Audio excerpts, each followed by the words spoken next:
introduction to hospital medicine. It's a good time to be a hospitalist. Hospitalists continue both the growth of the field, and I think the reputation of the field continues to grow. I think we do still struggle from a we're not academic component, but I think that's also beginning to change with some of the work that they've done at University of Michigan, University of Colorado, and Duke have all done some pretty, they're starting to make it a little bit more rigor. As you go out and look, some of the questions that you have to ask yourself is, what do you want out of life? You should be able to find a job that meets some component of that. Word to the wise, if it sounds too good to be true, it is too good to be true. We had a doc who left our program because she had found a job that paid more than ours did. She only had to work Monday through Friday, 10 to 2.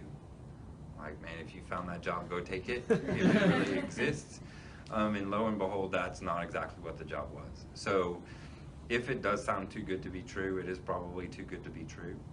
Each job comes with its joys, its trials, its tribulations, and its deep, dark corners.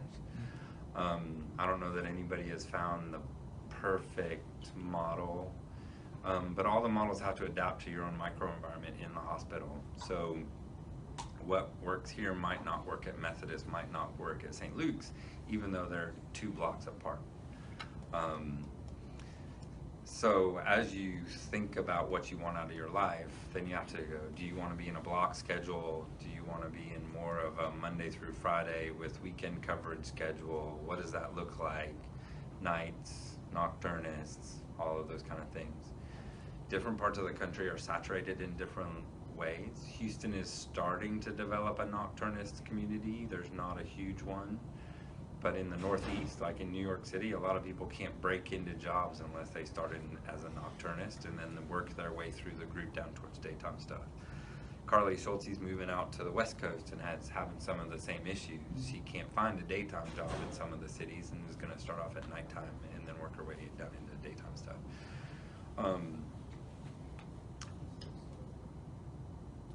That's where I would start. I mean, and then we can sort of go through questions and stuff like that.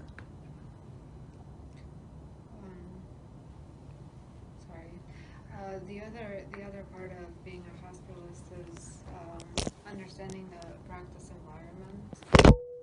So academic, tertiary, big hospital with lots of subspecialties where the hospitalists will usually take on lots of ortho patients, neuro patients, neurosurgery, things like that, versus more of a community hospital where you may not have the same subspecialties available, but the hospitalist in general will be the only physicians along with the ER docs in the hospital at times.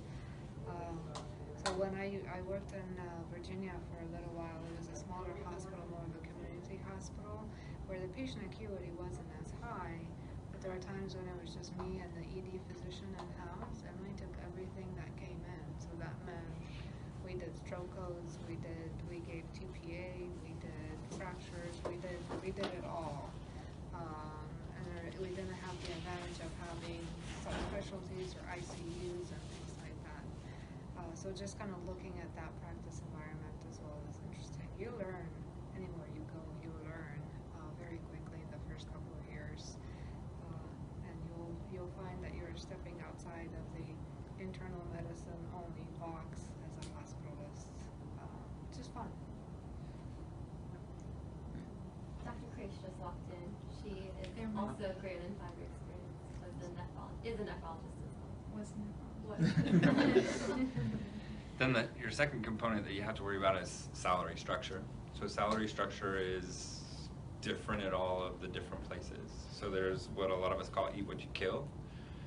The eat what you kill is a revenue, a volume-based way. Your potential upside is usually higher than a guaranteed salary environment, but the potential cost for that incremental salary increase is a personal decision. Those models are not as common in Houston as they were 5 years ago or when this program started in 2009. fortunately or unfortunately for you all, right now there's a ton of consolidation in the hospitalist market. So IPC got bought by Team Health, and Team Health just got bought by Barron. Sound got bought by Fresenius, and Fresenius got bought. So there's a lot of consolidation at the top of the market. I don't know how that's going to affect the job market. It probably will, hopefully in better ways. Then there's guaranteed salary environment with incentives. The incentives sometimes are productivity, sometimes are quality. I think lots of people are trying to scramble to a little bit of a different model where the base is a little bit lower and more at-risk money. So if you do the work, you get more money. If you don't do the work, you get less money. Those are also things to pay attention to. Again, understanding how much of the incentives tend to get paid out, or their gateway, what they call gateway metrics. So you got to do X number of things before they'll release any money to you. But that's once you start seeing contracts and things like that. So definitely don't do the contractual stuff all by yourself. Let somebody else look at it. So the contract, or the comp stuff is what is important as you sort of move through that. The RVU stuff, obviously, again, productivity, your potential is a lot higher. Guaranteed salary is good for if there's huge variabilities in census, right? So at a low census time, you're not necessarily losing money. Although in Houston, that is not an issue right now. There are a lot more people than there are hospital beds.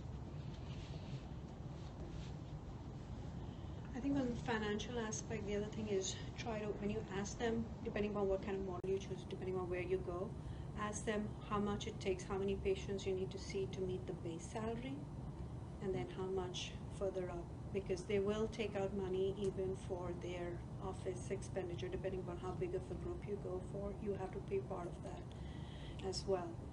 Some places, malpractice, tail coverage, all those things you have to kind of keep in mind. My previous job, I actually had to pay tail when I left, which can be a pretty decent amount of money. And you guys know what tail is. So tail essentially when covers you you leave.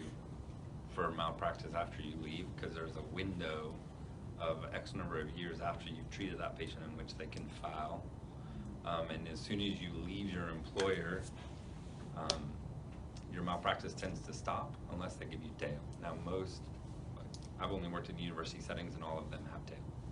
But some places you have to pay for your own tail. And that depends if it's a local group, and then they kind of just take it, like in my previous place, they just took it out from my last bonus check, and whatever was extra, the group paid for it. But it just varies, and so you have to really see what you want from your life, and then how that job, you won't find there's no 100% perfect job, and each hospital comes with its unique set of issues. And the hospitalist medicine is actually evolving, and there's changes, and you may start with a group and it may be structured differently, and as you work there, things, as the market changes, as the needs change, the practice will have to change. So you have to always keep that open mind. Were you ever in a situation where you covered multiple hospitals or SNFs or LTACs to meet your reviews? I never were, but I know that there are lots of hospitals out That there sometimes you too. do that. Yeah, so I have done that in the Chicago market. When I was there, I was working with IPC, and we were just setting foot into a hospital, and so I was working as the team lead, and so we had to kind of, as we grew, we tried to go into different, like skills and stuff. Now, even a lot of the hospitalist groups may have a branch which will be separate, so you'll have a acute care, so inpatient, and then you might have a post-acute care branch to the same group. A lot of times, like one of the groups because I've traveled with my husband all over the country and had various positions, and so my previous group had a critical care branch and a hospitalist branch, and so we initially we're covering even ICU, so that's something else that you have to kind of keep in mind. If it's a smaller hospital, you may have to do ICU coverage, you may not have backup. So that might be something that more and more hospitals are moving towards a closed ICU model, but not all hospitals are there. Like Mem City is not a closed, and hospitalists are primary with critical care as a consult at Mem City. So right, that's a coming out of a residency training program, that is a different model. Yes, but I don't. You guys, you rotate through critical care, Yes. right? You do. But Because we used to manage initially in my career. I manage vents and everything, and now as you know, we've gone rustic with I get nervous doing that. But I mean, that's something to keep in mind as well, so that you have at least critical care support. Gina travels a lot in the nephrology component, so again, it is important to understand if you're covering multiple campuses or things like that. Is that in one day, or like we cover 3 campuses, but you don't go from campus to campus to campus. You either go to tier for a week or Hosh for a week. But there are some groups where you're covering 2 or 3 hospitals, and that's rounding, and moving rounding, and that can impact. In a city like Houston or Chicago or Los Angeles or Seattle, understanding how much commute you're willing to tolerate. We've had some people join our groups who you could just look at their commute and knew that they weren't going to last very long because, Houston traffic, you can find good jobs closer to home. The other thing that we see a lot as we do case reviews across our healthcare system is the different practice patterns. And is the hospitalist group more of a group that drives and manages patients versus coordinates patient care? So there are some campuses in our healthcare system where a hospitalist has 5 consultants. That's a different way to practice medicine, and you have to understand if you can live in that world, if you like that world, or things like that. Versus some other hospitalist groups where hospitalists consult much less. So when you look at average consults per case across Memorial Hermann system, it ranges from about 5 to 1.2. And that's not always associated with acuity. So that too, as you interview, asking sort of what's your philosophy as a group. Do you consult when early in your career? You're going to consult a lot more than you will later in your career. That's not unusual. But understanding that, because those are 2 different roles. Some people like one versus the other. So that's more like hospital based. Like, is this the culture of the hospital? It is. Okay, so. And it's group Or the culture. group also. Yeah, it's the It group. depends upon. Yeah. Mhm. It depends upon. Just because we rotated through St. Luke's our first year, right? And that was literally like every single person. Person came in with AFib, cardiology was consulted. They had AKI, renal was consulted, right? So. Some of that comes down to your compensation model. Sure.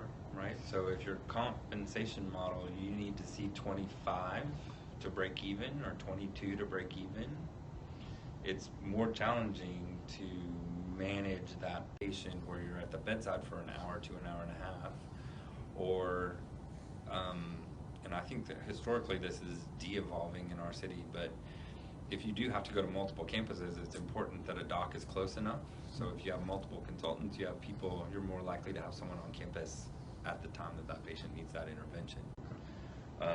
But those are reasonable questions to ask during your interview. Is, does every AFib need a cardiology consult or things like that?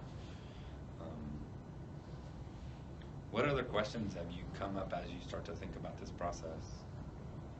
So one thing that I've noticed is there's a pretty big difference between like a lot of the jobs will be like no procedures and will be like they do everything. Do you guys have any like feelings on whether that's good or bad? Or? That's probably more campus specific. So the smaller campuses probably don't have the subspecialty support, as Andrea was talking about. Our campus, clearly we have all of the subspecialty support. So we have de-evolved in terms of our procedural based stuff. Some of the smaller campuses, or if you're in a critical access hospital where you're the only hospital in West Texas, you're gonna need to do everything, and you're gonna do everything. So a lot of that will come down to the environment that you land in, but they'll typically provide you the support to get that skill set, because again, they're not going to send you to a critical access hospital without somebody making sure you can put in your lines and intubate and all those kind of things.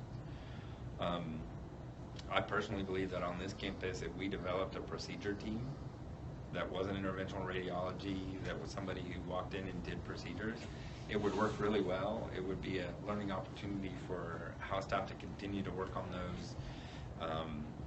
We have talked about doing a procedure because the delays that it takes to get interventional radiology or somebody to do an LP, right? You should be able to go and do your LPs. The nation as a whole and the healthcare system are looking at quality measures. Your generation will be measured and your data will be plastered more so than anything. It's starting with us. We now have dashboards. They can tell you exactly what my length of stay is. They can tell you exactly how long it takes me to do a discharge summary, things like that. I think basically and generally that's a good thing because you'll be able to look at your own individual performance and go, where are my blind spots? But Big Brother now knows what you do, and they know how much money you spend, they know how many people you consult, they know all of that stuff. So I think that will be important as you move through, just recognizing that performance evaluation is going to be much more robust than it ever has been in the past. I don't know what we do about it other than adapt. So kind of piggybacking on that, with the change to like the ACRA now, like I guess there's like the two different things that you can opt into, right? There's the one where it's based on performance, the one that's based on like the classic structure. Is that something you've seen, like I guess your group in general, like has it chosen to go one way, or like is that something we need to worry about? Most people don't know what MACRA is going to do, and now with the change in administration and potentially the change in philosophy, MACRA may go away. Okay. It's hard to say. I think it's a train that would be difficult to stop, but they may deconstruct it. For us, because we're part of the university will decide whether we do MACRA or not.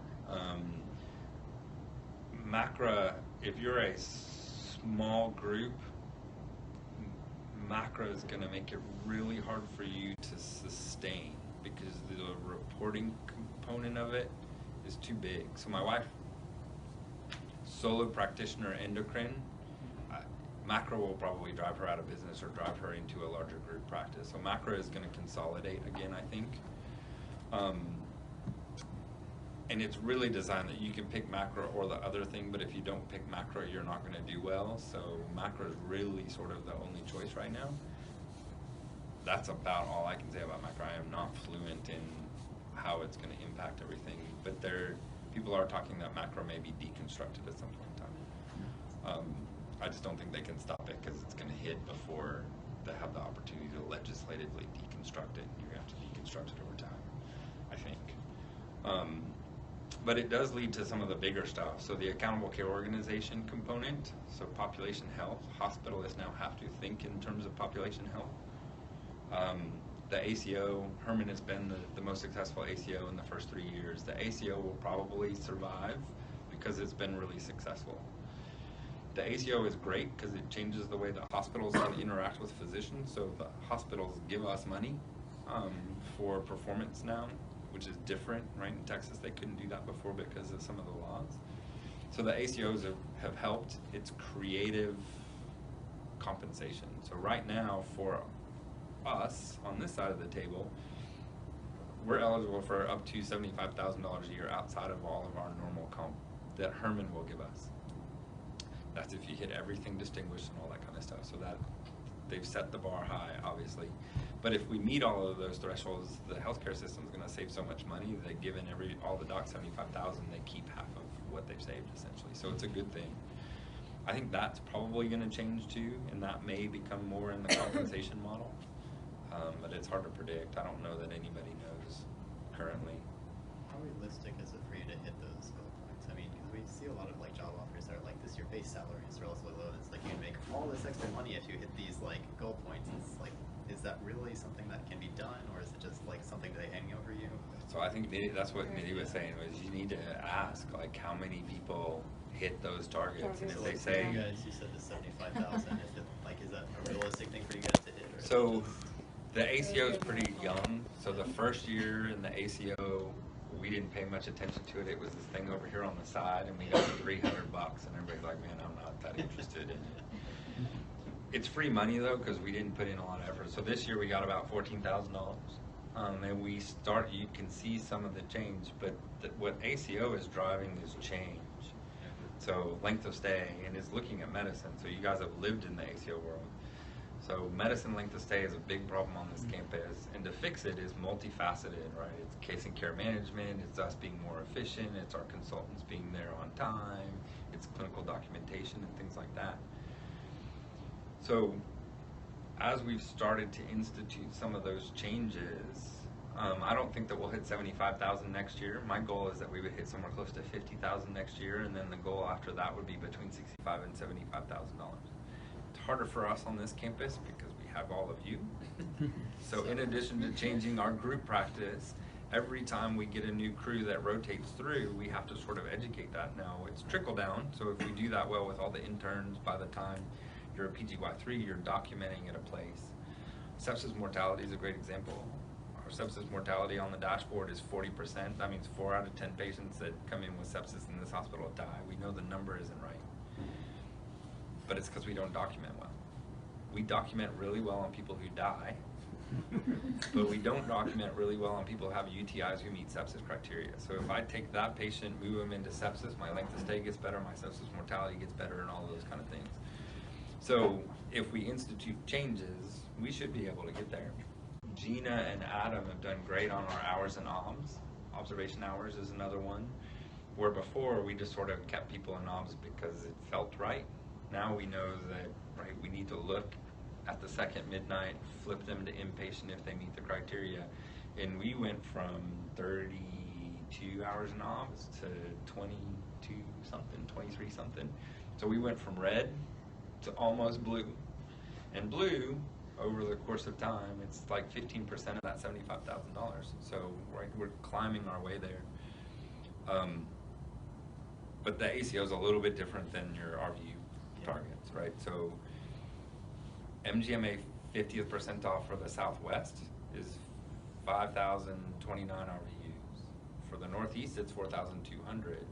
So if somebody set your RVU target at 6,000, they're asking you to be at 80th and 90th percentile for productivity, and in your first year, it's going to be really hard to hit. If they set it way below that, then it's probably attainable. Our ACO is group, right? It's all of internal medicine has to be better. So you have to know who else is in the group and how good they are. So when you look for jobs, that's a question. And that's what they do. Is it just clinical 7 on, and that's all they focus on? What does the leadership expect of you to give them in return, right? So for our ACO, we all joined different groups. Some did a sepsis, some did documentation. And so there's a lot of dynamic involvement. You don't have to always be involved in every little detail of it, but there's growth potential for it. And I think in the first few years, the success of your hospice career is the learning curve, what you're learning. The first few years in residency have all been internal medicine patients, like Dr. Xavier was saying. My first year, the biggest learning curve for me was our neuro ortho trauma service line, because that was intense co-management in a pretty acute hospital, right? Having that exposure early on, I think, will help your success long term.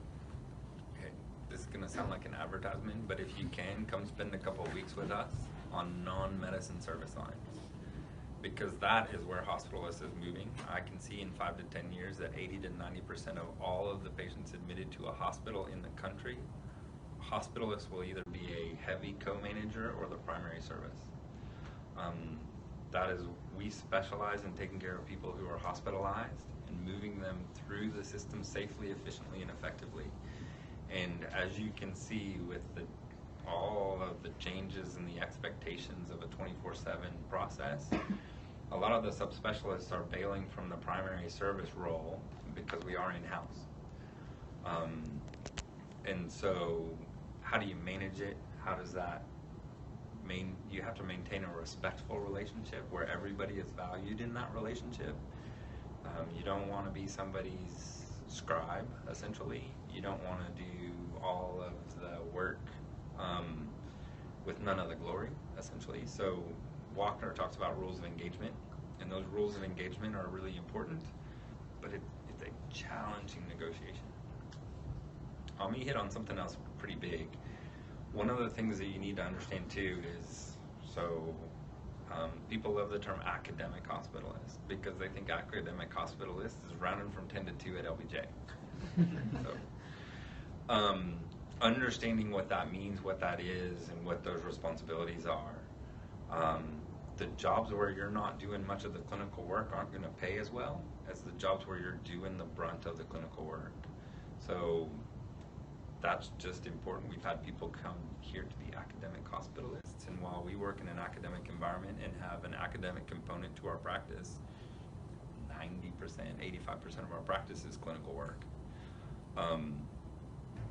Clinical work is work. And the other thing that we've struggled with is the concept of career development, and this is part of my new spiel when I interview people now. We've had people leave our group who said, you didn't do anything to develop my career over the first 3 to 4 years. The only thing that we can do in an administrative component for your career development is give you the opportunity to explore things, and if you don't seize upon those opportunities, you will not advance in your career. So when people talk about hospital committees, system committees, quality improvement projects, things like that, those are those exposures so that you can start to work through how you develop a career in hospital medicine. There are docs who love bedside care, that's all they want to do, and those docs are critically important to every group that exists in the country. There are other people who say, man, I don't know if I can do 22 patients a day for the next 50 years of my life.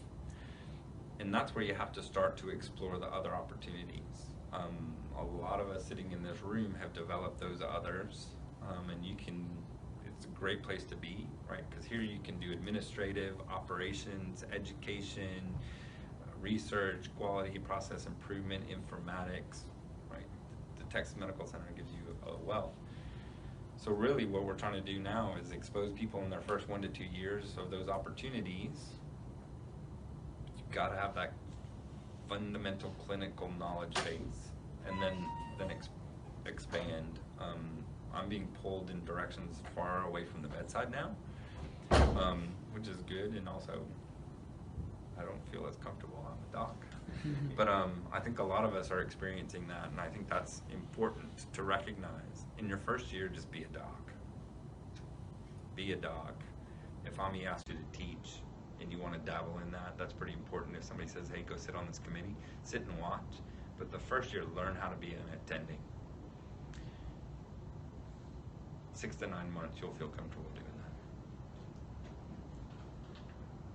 So like as far as like resources, as far as like, just because if you do go to someplace that's more RVU based, like picking up how to bill for certain RVUs, like how to like do, like are there certain resources you all use, just, or is it just something you gain by experience, or like what do you I think it's more experience based, because initially when you start out, I used to bill like a V1 or a level 1 for everybody, whereas I was doing so much and I just felt I haven't done enough, because coming out of residency you feel that way, and then you learn, that you're doing so much, and so I think that's I have never really had any formal training on that, honestly. So I think it'll be depending upon you asking your people you're working with, your colleagues, and seeing how they're billing. And a lot of practices will have a support staff. So here I haven't heard back on the changes. On the other places, they would come back and say, no, this should be a different level, it should be a higher level. And that being said, you can't consistently bill higher level unless you're putting in new diagnosis or there's stuff to do on a patient. So if you've been billing like a level 3, like for 5 days, that will be flagged by Medicare or with the insurances, because they're looking more closely at that. So the acuity level you have to kind of justify in your documentation, and if you have the same diagnosis for like 5 days of a level 3, they'll come back and say, what was, and the next day the person goes home. So you can't do that anymore. We'll teach you on the elective, the hospice elective. We ask you to do billing every day and compare it to our colleagues, so you can kind of learn based on. At Duke, they made us bill in clinic, so I learned to bill in residency, because in residency, they made us do the billing. and then our attending overrode, so that at least you understood the You can concept. break down the billing, but then there's some programs that actually have online modules and they will work you through some of the billing. And when you first watch it, in the first few days, it doesn't make any sense. It's like learning Greek. You just have to just sit there and try to absorb as much information as you can. And as you start doing it, as you start practicing, suddenly it makes sense, and you start remembering some of the things that you learned. You just have to do it for a while. In a month or so, you start feeling very comfortable with billing. And billing just comes in documentation. It's all Yeah. about documentation. Yeah. And just understanding how to document and what to document so that you take credit for the work that you do. I think some of the other hidden things to look for that don't always jump out at you besides the salary itself is the 401 package, your health insurance, and you The talked about benefits. tail and the disability. There was one more thing. I think disability you have to get yourself. And some, Sure, but in like UT Ursula. will pay for ours. Right, Some of but it. so, And it's like CME if you decide academic, we have great CME. Well, a lot of the non-academics do will- have CME. will have They will have CME Yeah. benefits. Most of them do now, I think. Yeah. So when I know some of you are in California, the jobs that the initial one asked you to be an nocturnist, and then for your 401, for them to fully vest in you, you had to give at least 5 years. So every year was 20%. So they'll tell you they're matching you your investment in 401, but they don't tell you how much they're giving you unless you start the process.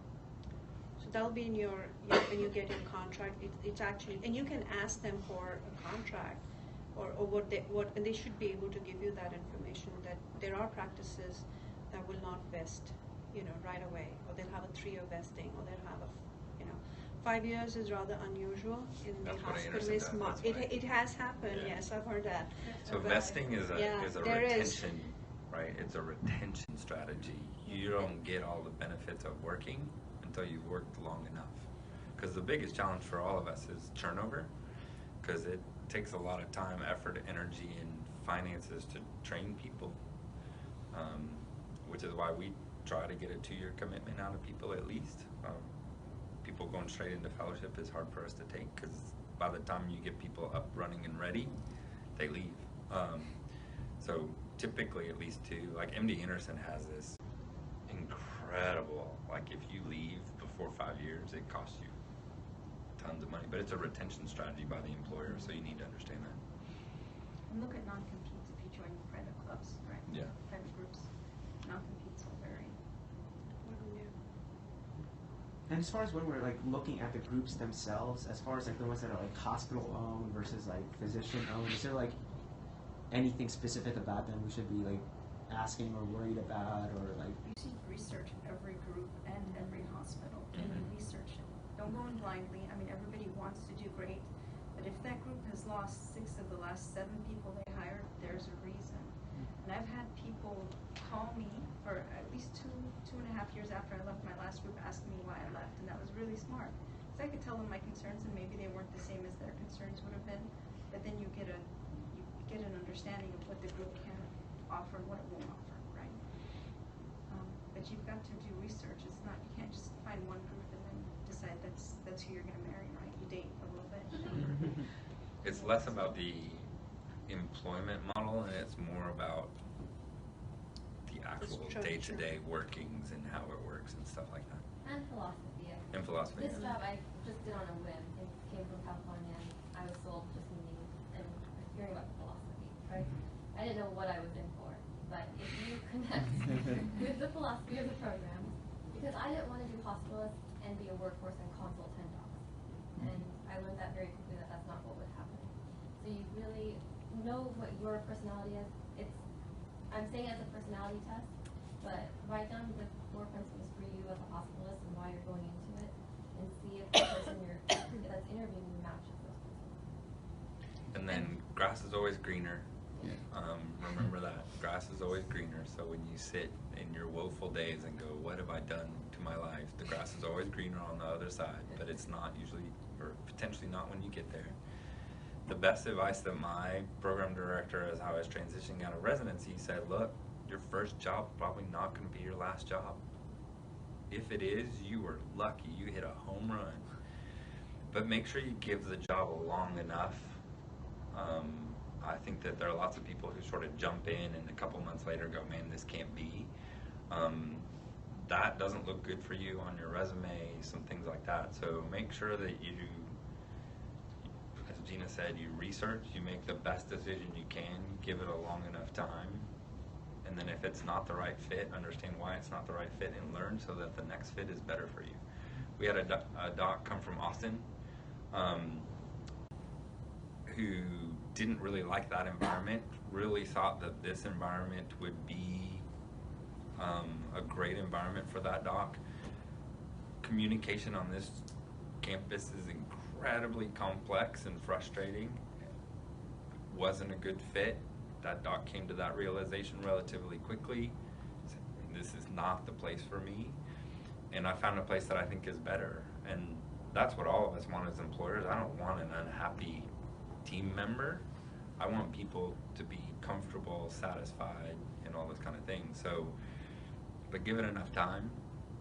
But there may be some irreconcilable differences. Dating is a great example. Right? You might have all kinds of attraction, but it just doesn't work. And you just need to cut the cord and move on. And talk to the people who are working there, and so ask questions, try to figure out, try to read in between lines as well.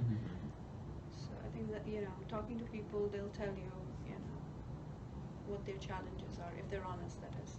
So, If you're going for a job, there is no, form of challenge. there's no easy job. You just have to figure out what works for you, and you have to, like he said, you have to give it your best. And then see what you want from your life.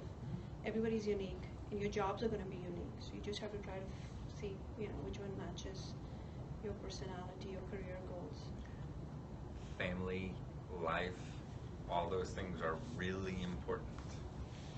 A $500,000 a year job may sound great until your wife decides and your kids don't recognize you anymore, right? So those kind of things become so much more important.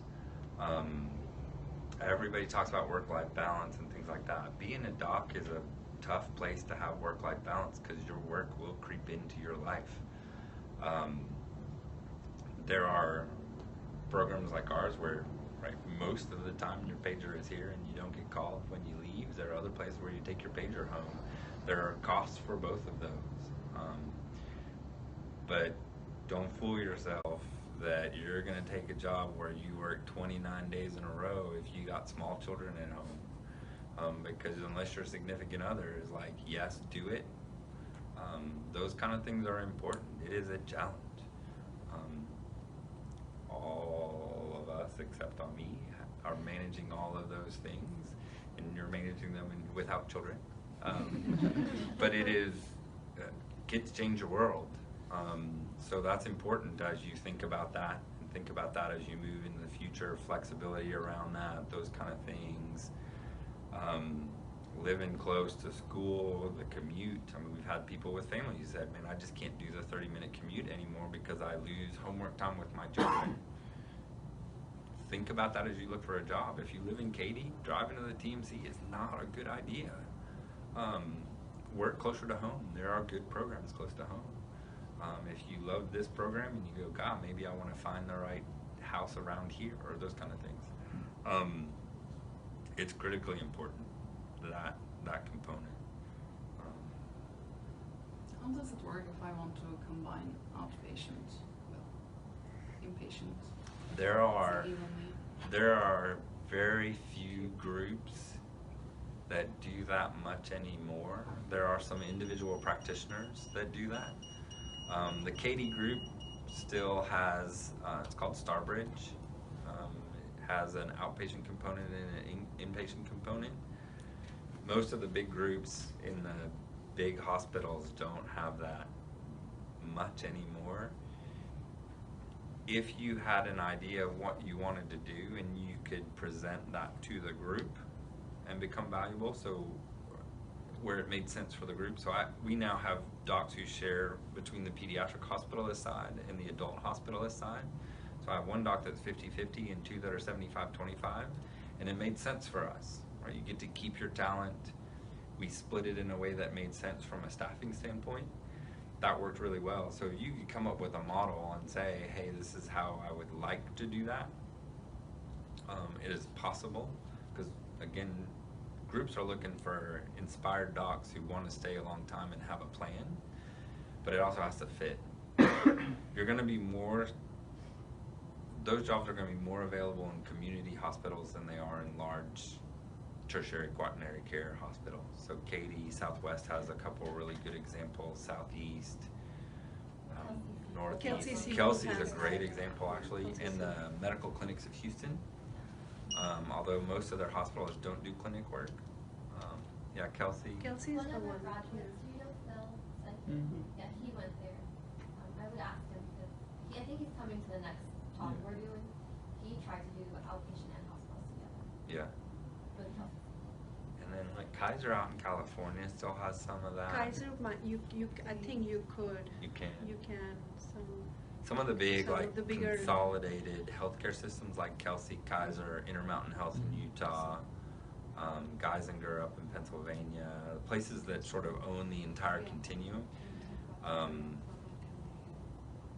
You could. Yeah. So those are the, we're just talking about the clinics that the hospitalist docs usually staff most commonly are the pre-op evaluation clinics and post-discharge clinics. And so you may not have some of the continuity of the outpatient setting, the day-to-day, but you'll do lots of pre-op evaluations for elective joint replacements, and then the post-discharge clinic and follow-up. Those are more common hospitalist outpatient opportunities. So And if then they you don't have many more like internist positions where you're like an internist in the real world and then your patient gets sick, you have hospital. So it's most, if you're doing traditional practice, Yeah. then you could, and there's again very small, 1 or 2 people. But it's become more and more difficult for them to keep their practices alive and try to, make it financially sustainable. A lot of times people will do just do clinic work and then moonlight with a certain group. So you could like work some of the weekends that you have off, or like if you have, whatever your days off are, you could kind of work with them and do some shifts and cover, so that way you get that kind of exposure. I mean, it's there are groups that have, some of the bigger groups will have like a post-acute care and an acute care, so you could split time like 50 or 70, 25, 70-30 or whatever, so whatever you want to do. So you can look at those options as well. Yeah, some of the challenges that the hospitals are driving so much of the performance metrics that it's hard to live in both worlds, because if you're seeing people between 8 and 5 in clinic and your clinic runs late, you're rounding at 7 a.m. and you're coming back at 7 p.m. And there's a lot of gap, and that's where the hospitals have moved more towards. But like I said, there are a couple great docs at Southwest who still do both. Now their office is on the Southwest campus, so they'll see people and they'll run and see people and things like that. Clavijo's a really good example. There's a guy named Clavijo that you could potentially reach out to, a really nice guy. He does a lot of that, and he's very dogmatic about saving that lifestyle because it's really important to him, and he's a really good doc. He does it really well. So it can be done. It can be done.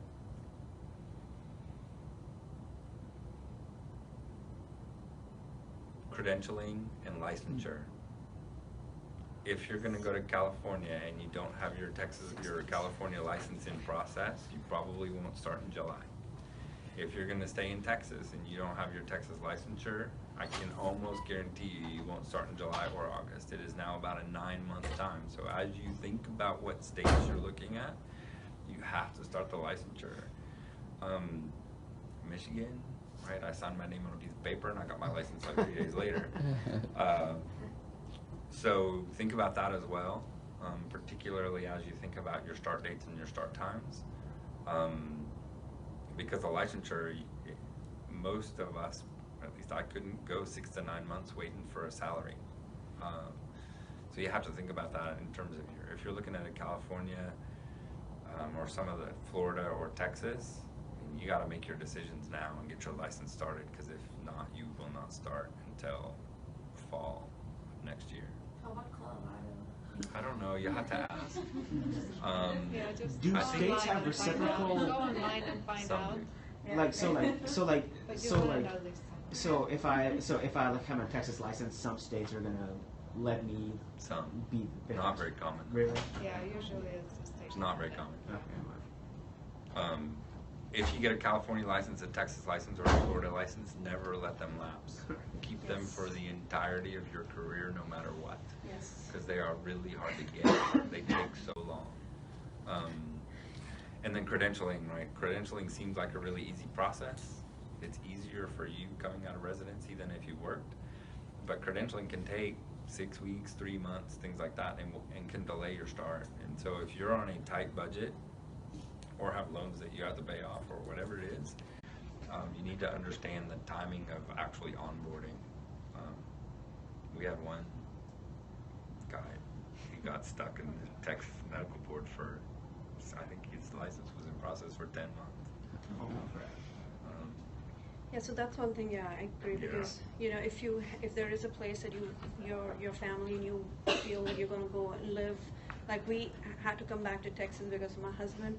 I kept that license active for years, for almost like 9 years. I had it active just because we knew we were eventually going to come back here. So that's something to keep in mind, especially the more difficult states. Yeah. The other thing is when you work, trying to develop relationships between your consultants, and that goes for no matter where you go, and even with the staff, the nursing staff and stuff, because they do help make your life a lot easier. So try to keep, people happy. That really does help. Hospitals is definitely a big team effort. It can't be done. I know a lot of us are have massive student loans. So I know people are trying to do that 10-year thing where you have to work for a not-for-profit. So places like a lot of hospitals are not-for-profit, right? But then the hospital groups are For profit. Definitely for. yeah, for-profit, right? And so I guess hospice isn't a great career for that track specifically. I guess right. But it would, Yeah. it would, but that would be true whether you're outpatient, inpatient, Sure. subspecialist or not.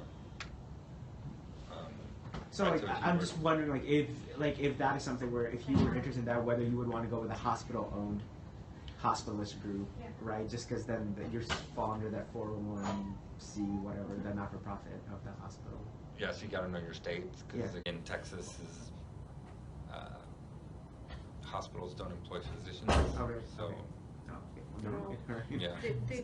There are places they do. They have. I know Chicago used to have. I don't know if they still do or not. They used to have hospital-owned practices. But I think Texas, Florida. Hermann, There- can I ask you a question? Are you asking? So Loan forgiveness. loan Yeah, forgiveness. you have to 10 years in a not-for-profit, right? So Mhm. for us, our interim medicine residency counts 3 years towards it. Yeah, And so- that whole yeah. everything, yeah. And so But it doesn't have to be at the same place, or it could be it somewhere can be else. any anywhere. non-for-profit for Okay. 10 years. California does that. Yeah. But ultimately, your salary will pay off the loans in time. Sure. And the quality of life and what you're looking for day is probably more important than giving up 10 years Sure. for, you don't want to be in. I agree. Because I guess the VA would be the only one. no, so ours counts. Oh, right, right. because you're UT. UT, Okay. Baylor. If you worked for Cornell, Methodist. yeah. But if you worked for IPC, Team Health, Those won't, Sound, because those are Fresenius, for-profit. those are all for profit. So it's a privately held group, it won't. State. But same thing, if you work for HCA, for example, and HCA in another state where HCA could employ you, HCA. It's for profit. HCA is for profit. It is so, for profit. I mean, it doesn't make much. It's for profit. So you would have to know that, but right, if you said, wow, man, I know that, right, an academic environment in a urban place is sort of for me, you could go to lots of different places, and if you do get your loans paid off, that's a big bonus. Yeah. Right? You know, Um, they do offer, sometimes they'll offer like sign-on bonus, Mhm. sometimes they'll have like a relocation, and when you do look at that, always, again, see what you have to pay back, because if you're not happy, or you feel that, again, it's, again, comes back to the same thing, is that, you know, make sure you try to, you know, make the right decision at the front end. And sometimes it doesn't work out. Yeah. But always kind of be gracious as you exit if you have to, you know, Mhm. instead of, because.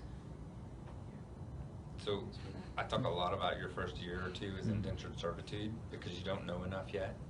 And there's a lot of hidden stuff in contracts and things like that, right, if you peel out a lot of places before 3 years, you'll pay them back, right? You will pay money back to leave. It's a retention strategy, it's important. So just let the buyer beware. Okay? That 10 to 2 job Monday through Friday at $350,000 a year is not real. Or they're Unless it's in Alaska. significant. And the non-compete law that. Yeah, the non-compete. So sometimes, yeah, sometimes they'll have it that you cannot practice in any facility their group goes to. So And it then could be a sometimes, lot. like, if they put a 10-mile radius on you in the TMC, it kills you, right? It eliminates Pretty much half. a lot of hospitals. A 10 to 15-mile radius in Houston eliminates And that's for any huge swaths of, outpatient, yeah, inpatient. huge swaths of land in between. Unless you're dealing with UT, negotiate. You're worth it. Just go in there and negotiate. Don't be scared. Don't be shy. Just be like, if it's a private group, there's a nationwide shortage of hospitalists, and we Mhm. all know it. So just negotiate. Mhm. Negotiate your exit strategy. Negotiate your salary, your bonus, everything.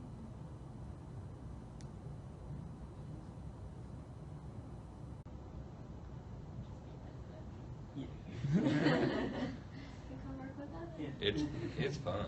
I mean, once you get out, And like you did, like obviously you all enjoy your group, like your group. Like, do you have any like tidbits about other groups in the city? Like, just I'm kinda not sort of- saying that on tape. I can turn it off for you, right? Sure.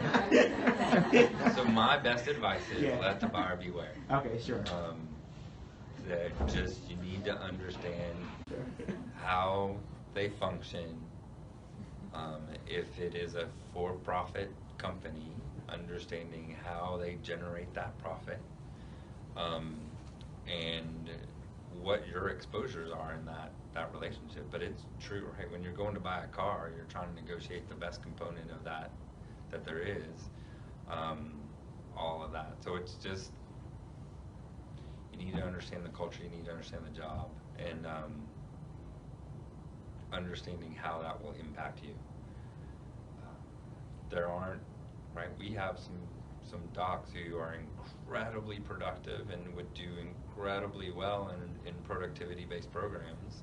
Some have chosen to transition to those, and others have chosen not to and just stay because of other stuff.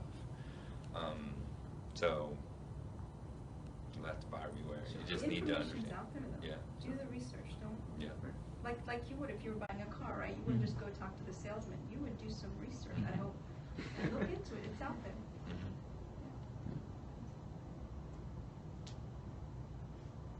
Houston's a hot market right now. It's really hot. So there are way more jobs than there are people. Salaries are skyrocketing across the city. So it's not a terrible time to be here. It's just understanding if it's the right fit for you or not.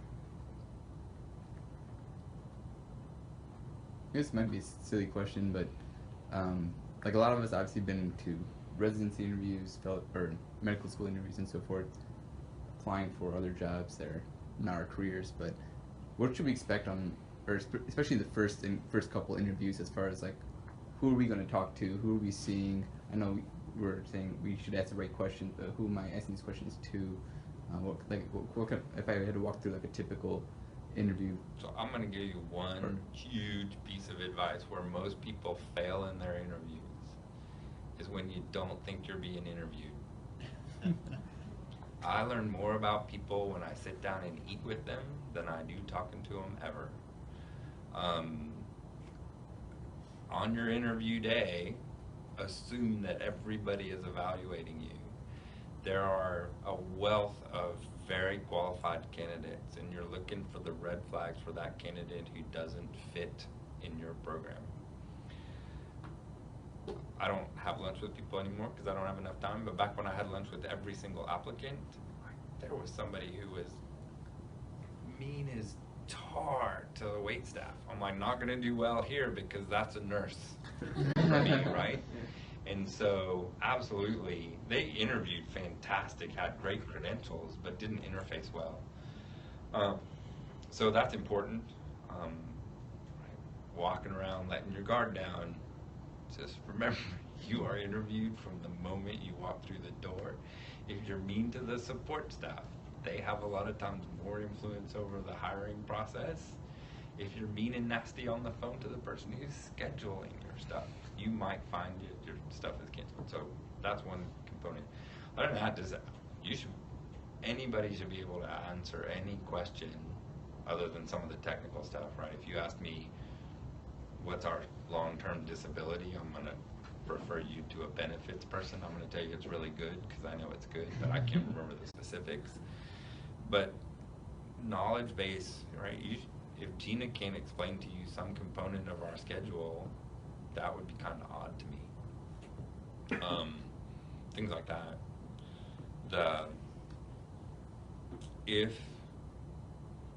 We talk about this a lot. If all your questions are like, how early can I get out of work and how short can my day be? That raises concerns over work ethics. I think it's pretty reasonable to go, what does a typical day look like? And if it's slow, what does it look like? If it's really busy, what does it look like?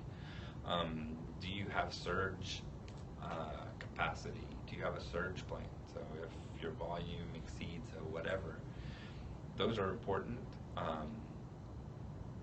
But you should be able to ask anything to anybody, and they should be able to answer. You should be able to meet multiple docs. When we bring in the calculus data review, we make sure they have lunch with 2 or 3 docs. They go out to dinner sometimes. So you want to see who's working with them, what kind of relationships they have, how do they talk to each other, what do they have to say about a typical day. Usually docs, they're honest, right? You want to be able to meet everybody. Even the coordinators have. So Yeah. the emails that you send them get forwarded to the medical director. Yeah, and Pat's like, oh, this one is a pain. I can't even get him. And you're like, okay, well, that's And if Pat gets someone's meeting, that's it. not a great way to start. So I think really understanding what's important to you, and if there are things that don't make sense, it's the same as taking a history in a physical. If it doesn't make sense, ask another question.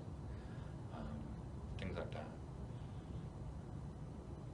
So that being said, now that you all decided hospital is part of your career, the next few months is really about getting that career going. And if you want to do electives with us to get one-on-one, mentoring with them, it's a good experience. I think that's the only way I was prepared for coming here, was that I worked with a lot of hospitalists after I was done. Just let me know. Hermann can tell you how it is after 2 weeks. Yeah, I'm doing it now. It's pretty nice. One day. My half a day so far. Yeah, it's been great. It's just remember, it's not 4th year medical school after you leave, and it's not the end of your 3rd year if you softened your landing. Yeah. It's a job. It's a career. It does require some effort.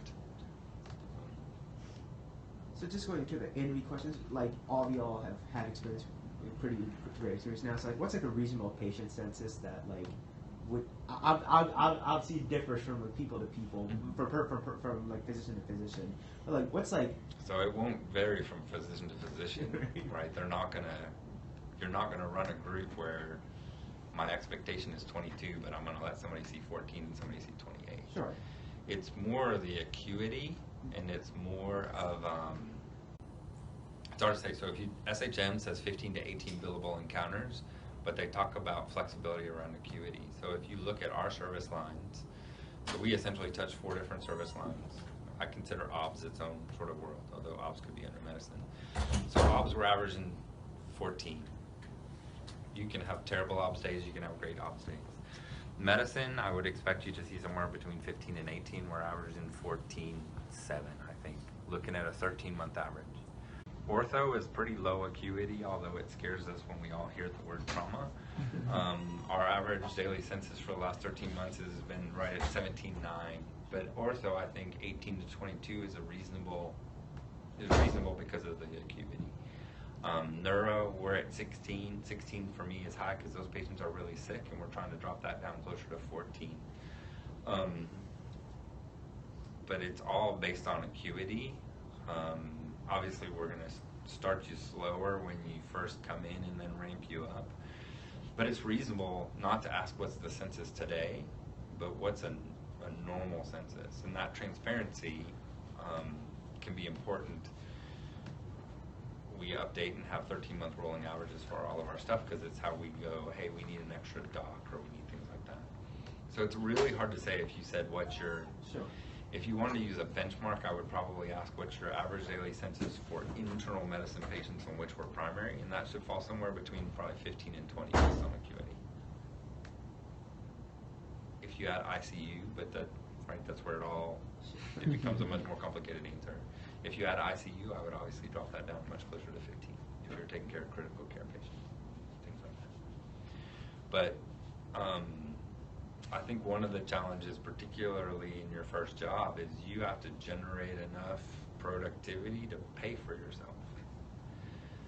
An average hospitalist employed by a hospital or is supported by a hospital, the hospital pays $150,000 of your salary free, right? You don't make enough to offset your cost. So those are some of the things where, again, the different employment models are different. So for us, we're a guaranteed salary environment. The hospital is going to make you whole no matter what.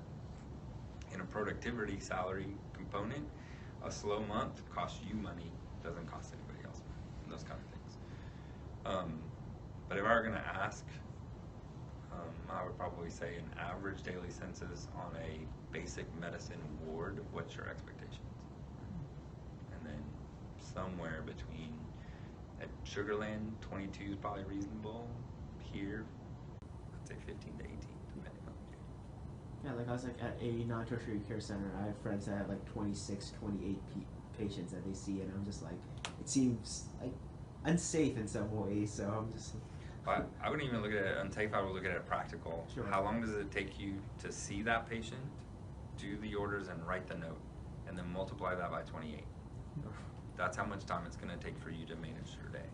And that's, right, when we rolled out Playbook was taking me 12 to 15 minutes to write a note in the beginning, and it was incompatible with my life. It was really challenging for me. So that's how I look at it really is, can you see them, do the orders, manage the patient, and write your documentation, and then multiply that by 28. I would agree with you, 28 would be up there. Those are the docs with 5 or 6 consultants, right? Yes. It's really true. We're looking, my all-time record this year is 32. It's not a good day. And you, if you take pride in the work that you do, I was not a great doc when I was seeing 32. I just didn't have enough time.